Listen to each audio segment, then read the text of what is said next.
नाम फाउंडेशन की जानिब से खुदकुशी करने वाले किसानों के पसमानदगान को 25-25 हजार रुपए की माली इमदाद दी जा रही है। इसी सिलसिले में नांदेड़ के 121 खुदकुशी करने वाले किसानों के पसमानदगान को ये इमदाद देने की कार्रवाई शुरू की गई है। रोजनामा गोदातीर के दफ्तर में जिला कलेक्टर डॉक्टर विपिन ईटनकर के हाथों देगलूर और हिमायतनगर से ताल्लुक रखने वाले मुतासरा खानदानों में 25-25 हजार रुपए के चेक तकसीम किए गए। इस मौके पर जिला कलेक्टर डॉक्टर विपिन ईटनकर ने अपने तासुरात जाहिर करते हुए कहा कि नाम फाउंडेशन कौमी सतह का एक फलाही इदारा है जो किसानों के मसाइल को हल करने के लिए मुख्तलिफ खिदमात अंजाम देता आ रहा है। खुश्क साली, कर्ज की अदायगी न होने से और दीगर मसाइल की वजह से जो किसान खुदकुशी कर लेते हैं, ऐसे गरीब खानदानों की इमदाद का नाम फाउंडेशन ने बीड़ा उठाया है। पिछले चंद सालों में नांदेड़ जिले से 121 किसानों ने मुख्तलिफ वजूहात की बिना पर खुदकुशी कर ली थी। खुदकुशी करने वाले किसानों के पसमानदगान की इमदाद के लिए नाम फाउंडेशन ने उन्हें 25-25 हजार रुपए की माली इमदाद देने का फैसला किया है और इसी के तहत ये इमदादी चेक तकसीम किए जा रहे हैं। इस मौके पर रोजनामा प्रजावानी के एडिटर संतोनी डोईफड़े और गोदातीर के एडिटर केशव घुनसे पाटिल भी बतौर खास मौजूद थे।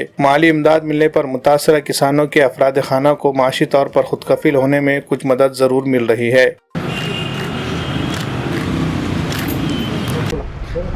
आज गोदातीर यांच्या कार्यालयामध्ये नाम फाउंडेशन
काही नाही, माझ्या लेकराच्या शिक्षणासाठी आता खर्च करण्यासाठी पेटा RK banquet hall and guest house Deglur Naka Nanded जी हाँ, यहाँ पर शादी की तकारीब में आए हुए मेहमानों के क़याम के लिए हैं बेहतरीन इंतजामात। गेस्ट हाउस में आपको मिलेगी तमाम सहूलियात जैसे एसी कुशादा हॉल, एसी रूम, लिफ्ट की भी है सहूलत, खूबसूरत पुरकशिश और खुशगवार माहौल, पार्किंग के लिए भी है माहौल इंतजाम। R K banquet hall and guest house में तकरीब रस्म, सालगिरह तकारीब, तहनीती व इस्तकबालिया इजलास, इसके अलावा कॉलेज या स्कूल के सालाना प्रोग्राम भी ले सकते हैं। कॉन्फ्रेंस या फिर अपने इदारे की मीटिंग का भी कर सकते हैं इनेकाद। मजीद तफसीलात के लिए हमारा पता है RK banquet hall and guest house, RK tower, Deglur Naka, Nanded.